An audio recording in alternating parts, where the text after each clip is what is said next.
पवित्र राम नवमी चलचंचल हो पड़ी जिलार विभिन्न राम मंदिर।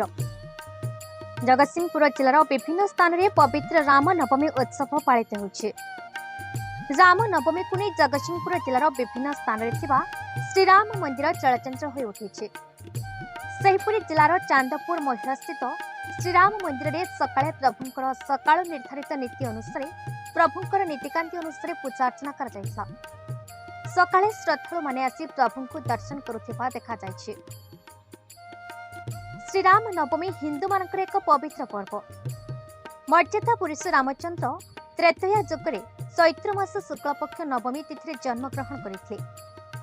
पुरुषोत्तम रामचंद्रଙ୍କ जन्मदिन राम नवमी समग्र भारत वर्ष में अति आदर एवं भक्तिर सहित पालन करा जाउछि। सेहिपरि जगतसिंहपुर जिलार विभिन्न मंदिर में आज प्रातः समय समस्त नीतिकांति अनुसार पूजा अर्चना करा जायछि। श्रीराम नवमी दिन व्रत रखिथिबा व्रतधारी माने प्रभुंक निकटरे धूप दीप दे पूजा अर्चना करी प्रभुंक आशीर्वाद कामना करिथिले।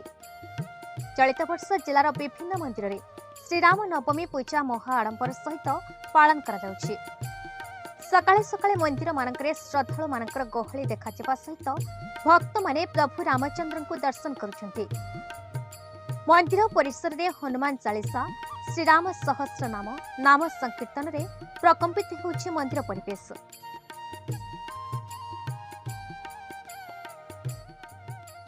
प्रथमतः एठी जहाँ होइछि सब महापुरुष अच्युतानंद दासଙ୍କର शून्यपोथी पचराई होइछि।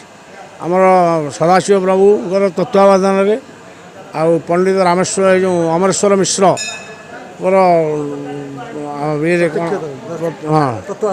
तत्वावधान सब जिन कराई जहाँ सब विधि मुताबक होती। जहाँ भगवान रामचंद्र कही त्रेतया जुगरे जे मोर कली जितेबले मंदिर करेंगे लोक जो जो विधान कही से समान समान विधान होती। गोटे आश्चर्य हो सब जिन जेहेतु लक्ष्मीनारायण पार्श्वदेवता ही अच्छा ये जहाँ भोग हुए से महाप्रसाद गणित हुए।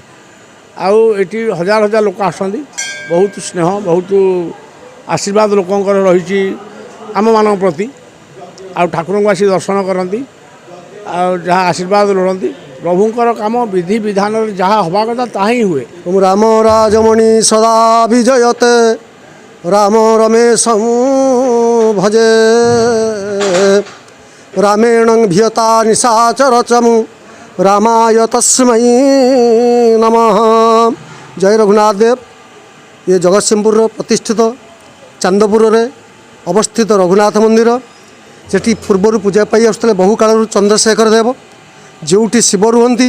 शिवंकर आराध्य होउछन्ति राम एवं रामंकर आराध्य होउछन्ति शिव।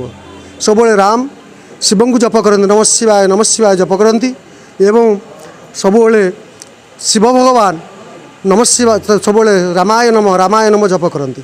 तेणु प्रतिष्ठित थे चंद्रशेखर देव।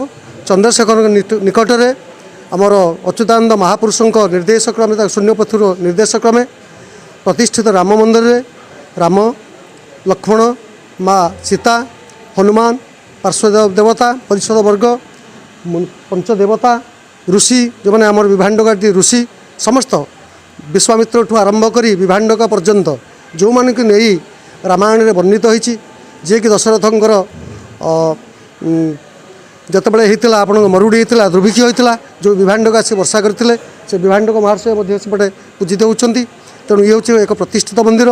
तेणु आमर भोरु ठाकुरंकर अवकाश होती ठाकुर वेशभूषा आदि कार्यक्रम होती।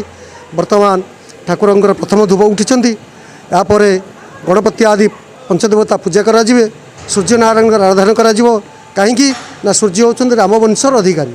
तेणु रामवंशरे भगवान सूर्य होउछन्ति आराध्य सूर्यनारायण पूजा कराजिवो रामंकर जन्म विधि कराजिवो। आज आम जगतसिंहपुर जिलार बाखराद ग्राम आसी आछु। आज श्री भगवान राम का जन्मदिन उत्सव आम प्रतिवर्ष आसु।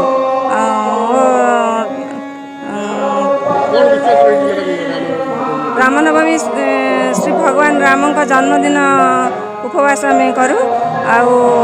राम जन्मदिन उत्सव आम आसी सब जन्मदिन आसीचु। आम सब वर्ष एठाक आसु उपवास करूँ व्रत करूँ। आज मर्यादा पुरुष भगवान जन्मदिन होइथारु ଆଜି ସମଗ୍ର ଏ ପୀଠସ୍ଥଳ ପୁରା ଉତ୍ସବ ମୁଖର। ବହୁତ ଲୋକ ଏଠାକୁ ଆସନ୍ତି। ଆମ ଆମ ଗ୍ରାମ ବାଖରାବାଦ ଇଚ୍ଛାପୁର ଗ୍ରାମ ପଞ୍ଚାୟତ ବାଲିକୁଦା ନିର୍ବାଚନ ମଣ୍ଡଳୀର ଆମେ ବି ଏଠାକୁ ସବୁବେଳେ ଆସୁ। ଆଉ ଆମ ପାଖ ଆଖ ସାହି ପଡ଼ିଶାର ସମସ୍ତେ ବି ଏଠାକୁ ଆସନ୍ତି। ତେଣୁ ଆମକୁ ଏଠି ଭଲ ଲାଗେ। ଭଗବାନଙ୍କର ଉପାସନା କରୁ, ପୂଜା ଅର୍ଚ୍ଚନା କରୁ। ଜଗତସିଂହପୁରରୁ ଦୀପକ ମହାନ୍ତିଙ୍କ ରିପୋର୍ଟ, ଭାରତ ନ୍ୟୁଜ୍।